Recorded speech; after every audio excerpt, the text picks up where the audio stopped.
Well, hey there idiots, welcome back to Observe. Happy St. Paddy's Day, and boy, what a treat do we have today besides another YouTube apology video.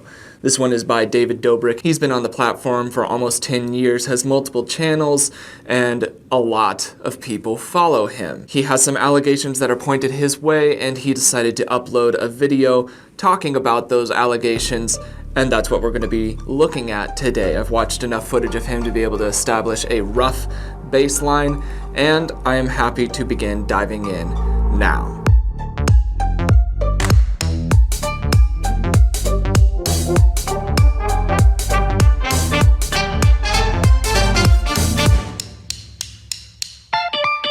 Just as a heads up, I have not seen this video yet. I wanted to be able to go into this as seeing it for the first time with you so you can see where the limitations are non-verbally while doing a quick speed read, so to speak, and also so that I can genuinely see it for the first time on camera with you. So with that being said, let's go ahead and take a look at the footage itself. I'm going to search it up, pull it up, and we'll go from there. I hope that he's not going to be wearing white in this. I don't know, but let's find out.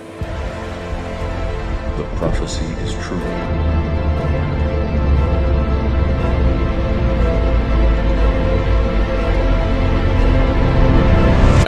Here we are. And it's not white. That's exciting. Looks like he's wearing black. Before I dive into everything, it looks like this is the set of one of his multiple different channels. This is on a different channel, not his main David Dobrik channel, so it looks like he's taking notes from Dr. Mike on making sure that his apology is somewhere where it will be less likely to be seen. And that's not working because in the last 15 hours or so, it already has almost 1 million views. So David, it looks like people are still quite interested in your apology. But what I find fun, right off the bat is, all right guys, let's talk for 2.5 minutes and you don't get to respond. He's turned off the likes, dislikes, and comments of his video, which is not a good sign. That's not a good sign. The fact that he's turned off both comments and the like to dislike side of things means that he's not actually interested in receiving any feedback for his negative actions. Right off the bat, this sets a tone of, I'm saving face on this. I'm not actually here to pay for what I've said or what I've done. I'm not exactly sure what he has said or done. Hopefully it addresses it here. Regardless, I'm going to be looking for things like nonverbal positive and negative spikes. A positive spike is a sudden burst of nonverbal activity where there was none before. And a negative spike is a sudden freezing of nonverbal activity where there was activity before. Both of those signal psychological processing and can indicate deception on certain levels. Just to be clear, in any nonverbal read in this sort of situation, there are going to be no indicators of deception exclusively. There's not universal deception tells. People have tells for deception, but there's not a universal tell for deceit. So there's nothing like that that I can keep my eye out for, nor is there for you. I've established a rough baseline to help me better understand who David is and how he acts, but that's enough of the precursor. Let's start watching the video. Hey guys, it's David. I want to come on here real quick and address some conversations that have been going on. All right, so he's sitting very small in the frame, and I know that David is a confident person in that he's been on the platform for a long time and has a lot of followers, and that means that you get to be more confident. So when they're sitting this small in the frame, this is an intentional thing, saying, hey, I'm small, I am perhaps vulnerable with you, I'm not a threat. These are all the subconscious things that are being communicated, and oftentimes we will unintentionally do those sorts of things when apologizing. We cave in on ourselves to apologize because it poses less of a threat to our inner brain, the inner workings of it, as we perceive it. Now, many of us have gotten to the point to where we can see that and not care if they're sitting small in the frame or large in the frame, but it is worthy to note. As far as the rest of the setting, everything else is fine. On the internet. I've made over 600 videos, and All right, so he has a lot of eye blinking in here. This can be seen as eye blocking, which is separating him subconsciously from whatever negativity, be it circumstance, stimulant, whatever is happening towards him. And then also he has this prolonged eye roll, which is the look off to the side, I have done blah, blah, blah. It's the superiority side of things, so I don't know what he's about to start talking about with his however many videos that he's made, but he does feel pretty superior during that moment, as is made clear by the micro expressions on the upper half of his face. And I've made a bunch of TikToks, Vines, Instagram stories, tweets, the whole thing. And I'm obsessed with what I do. I love being able to make people happy for a living. And that's all that I wanted. A lot of insecurity gestures with the lopsided shrugging that's occurring there. He also has a little pattern where he raises his body up and down and he's gesturing with his right hand.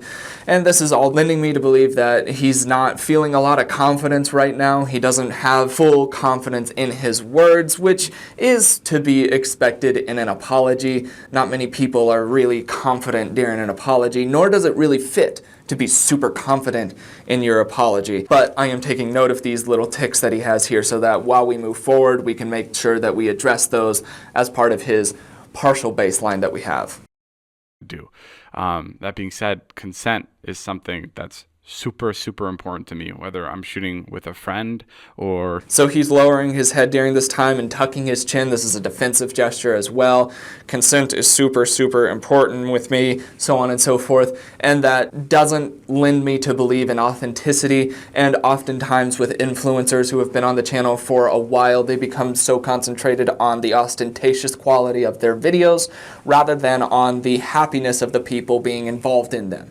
It becomes more about how great is this video going to be, as opposed to how are the people that I am subjecting to this video creation going to feel about it. If you want a great example of that, look at what Logan Paul did a few years ago and how deranged he became with just needing to create clickable content, that he no longer regarded the feelings of those around him.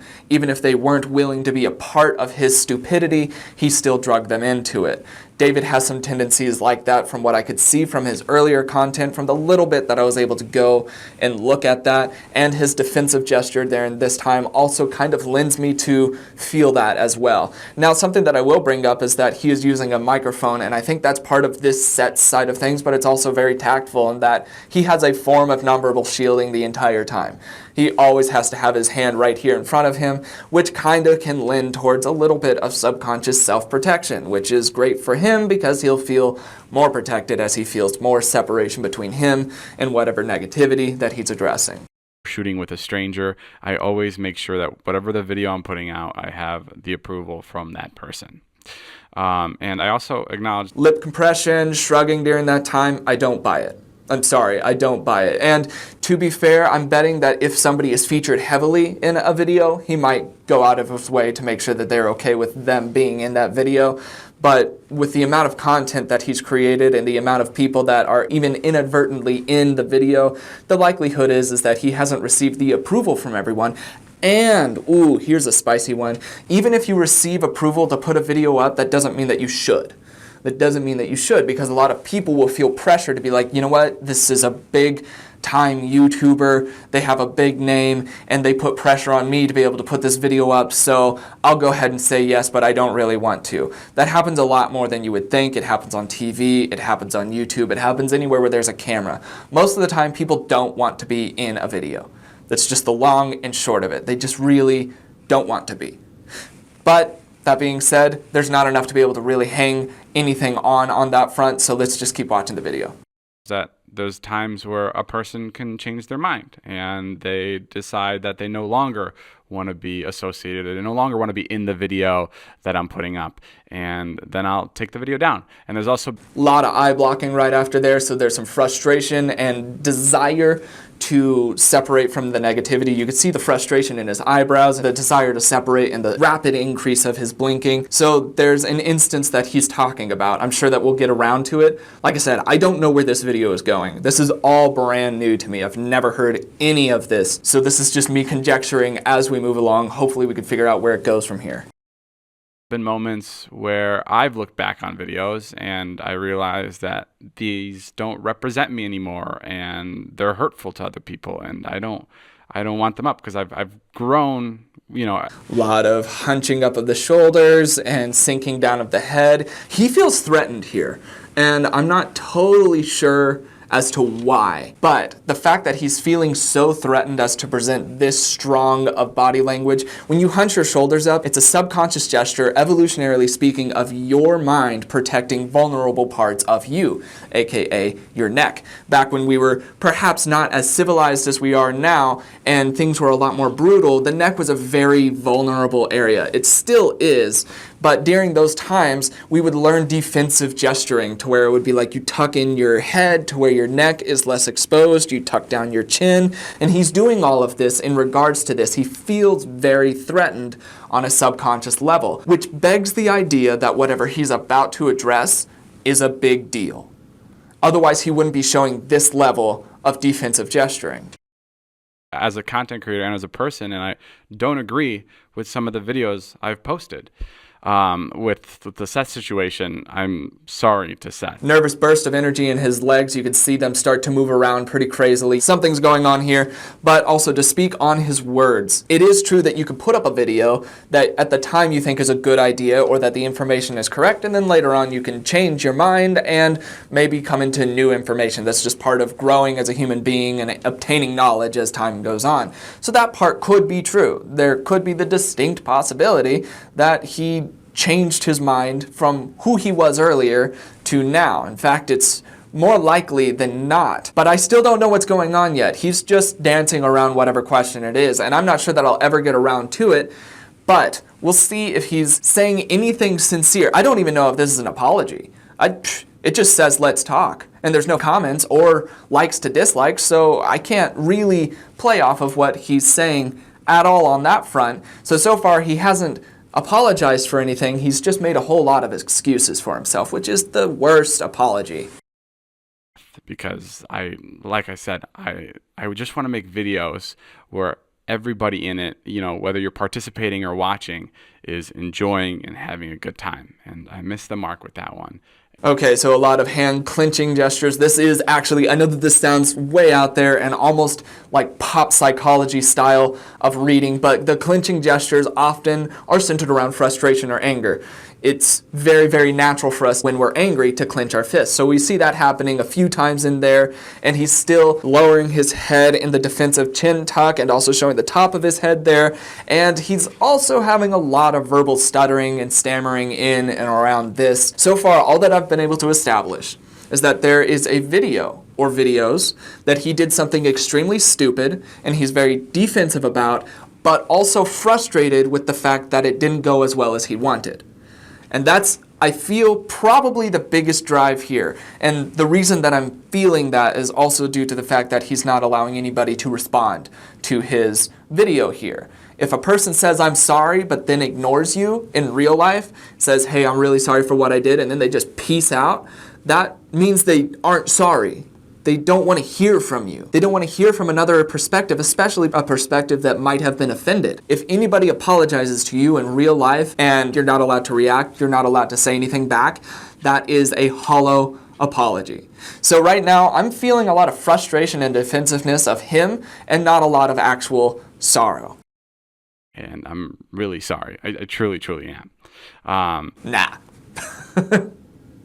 And I'm really sorry. I truly, truly am. He's so uncomfortable here. He has a lot of shrugs. He is shaking his head, which could be in relation to the negativity of the situation. No's can often line up with that here in America. This is different culture to culture, but here in America, yes is yes and no is no. That's not always the case, but here it is. So during this time with the negativity centered around it, that could make sense, but in line with the other things that we just saw, I'm not buying that. I'm not buying that he's really, really sorry or truly, truly sorry. I'm buying that he really, really wishes that this video turned out and that people weren't actually offering flack back at him.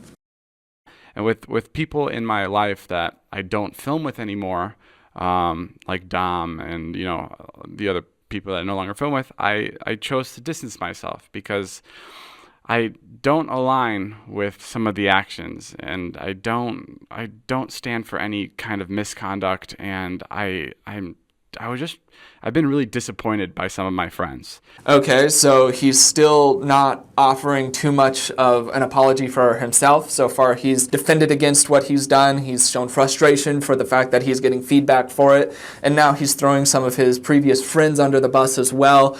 And he's also still having verbal stuttering during this time, which at least indicates that he's not prepping this. He hasn't sat down with the script and said, I'm going to say this again and again and again and again and again and again, so that by the time I go to camera, it comes across as the most insincere thing ever. That being said, here's the danger in apologies, is that either one, you have to mean it, right? You apologize and you genuinely mean it, your body language reflects it, your words reflect it, and it doesn't come across as it's a script for a TV show. Or two, you script it and you don't mean it, and it comes across as insincere and rehearsed and terrible. Or three, you don't script it and you don't mean it, and it still comes across as insincere due to the body language side of things. That's where he's lying. He's not lying in group 1, and he's not lying in group 2, but he is lying in group 3 right now. And that's just not good news. We were hoping for a group 1. This is where perhaps Jenna Marbles would be lying. She was solidly in group 1. She didn't script it, and she meant it. And it came across so wonderfully, and we felt it. All of us felt it down to our core. And sadly enough, she's one of the ones that really didn't need to leave the platform, but she did. And we've seen ones that are completely rehearsed and scripted. Think Tana. Hers was rehearsed and scripted. And then we've got this one over here where it's not rehearsed or scripted, but it's also not sincere. Here we have David Dobrik. Let's continue. And for that reason, I've separated from a lot of them. I think with any video I make, my main purpose is to make people happy and inspire people, and I never want anything to get in the way of that. And okay, during this time, I'm paying attention a lot to his blinking because it is one of the areas that's the most telling right now. He has a normal average rate of blinking, right? Most people do. Now that I've brought it up, you're probably aware of both my blinking and now even your own blinking. But there is an average rate of blinking. Then, during times of pressure or times of possible negativity, his blinking does increase. This is a nonverbal spike from his baseline of average blinking rate, which he has. He has that, as most everybody does. Some people don't. There are always exceptions, but he does have that average rate of blinking. And so when he increases that blinking around a certain area, like for instance, he's saying that my main goal is to make videos that make people happy, and his blinking increases dramatically, the question is, what psychological reason brought him to the point of needing to increase his blinking, be it consciously or subconsciously? Oftentimes, it's a desire to block oneself from what is being said or what's being talked about, which can indicate deceit. It's not a universal tell of deceit, but it can indicate it. So needless to say, long story short, I don't trust him at that point. I don't trust that his main drive is just to make people happy.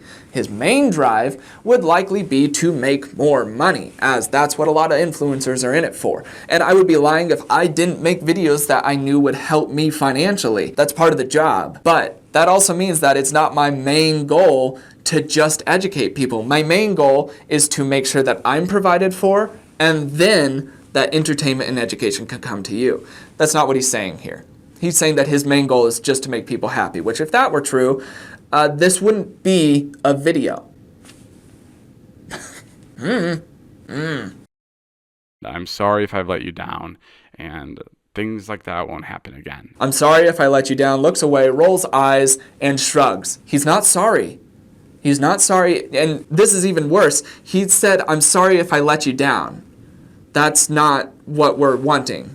We want him to be sorry for whatever terrible decision that he has obviously made is. And I'm sure you can fill me in the comments below. Like I said, I tried to enter into this with as little bias as I could, which means that I have to sacrifice some. I established somewhat of a baseline, but I wasn't able to go in with all of the information that I would like to have. It's a difficult balance to strike that I've had here. So let me know in the comments below of this video, because this comment section is going to be turned on, and you can like and dislike this video if you like.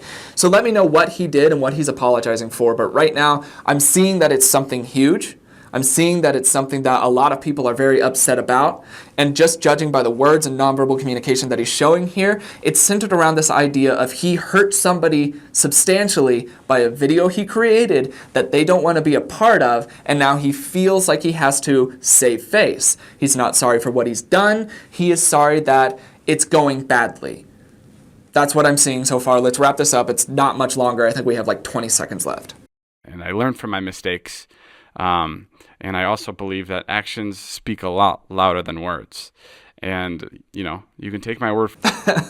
Actions speak a lot louder than words. That's just an accenting part. He's really amplifying what he's saying there with those accenting nods. But then he does another little eye roll and hooded blink. That's that whole cluster that's happening up there in his eyes, where he's heard that line so many times, to be sure. And he's probably a little fed up with it. But he still knows that it's true, because it is true. Actions do speak louder than words. And from this point on, so far we saw a pretty half-assed apology from David, but the real truth is going to be shown by how he handles things from the future. How is he going to compose himself from this point on? We'll have to see that. We can't see that right now. Let's finish. Fourth, I'm going to change, but I'll also show you and I'll prove to you that, you know, the mistakes I made before. Contempt slipped in there. I'll also show you in the corner of his mouth raised a little bit. That just shows that he has a little bit of moral superiority in what he's saying here, or intellectual superiority. In this case, it fits more to be the moral superiority. Regardless, he has superiority here, or at least he has perceived superiority here, which means that he feels like he's a little bit above what's going on here. Still lines up with everything else that we've seen. Won't be happening again. But yeah, that's it. All right. I love you guys. I'll see you later. Okay, well, that was pretty short, sweet, and to the point. I do have to commend him on that. At least he kept it short and succinct. It wasn't scripted. Was it genuine? Not really, no. From what I saw non-verbally speaking, and even the verbal patterning that he used, he apologized very little in his video. I think maybe like a 5% area of the video was dedicated to him apologizing, and the rest of it was dedicated to him making excuses or throwing other people under the bus or talking about how he's a way better person than he was before, but not a lot of genuine apology happening there. And then when he did apologize, it came across as hollow to us because it's not really lining up non-verbally. He has too many blocking gestures, too many insecurity gestures, too many frustration gestures, too many defensive gestures, all centered around his apology, which is why you watching his video would be like, this just doesn't seem adequate. And he doesn't ever say what he did in this video. So I was able to go into this unbiased, and from what I could see, I don't buy it. I don't buy that he's sorry for it. I do buy that he might try to change.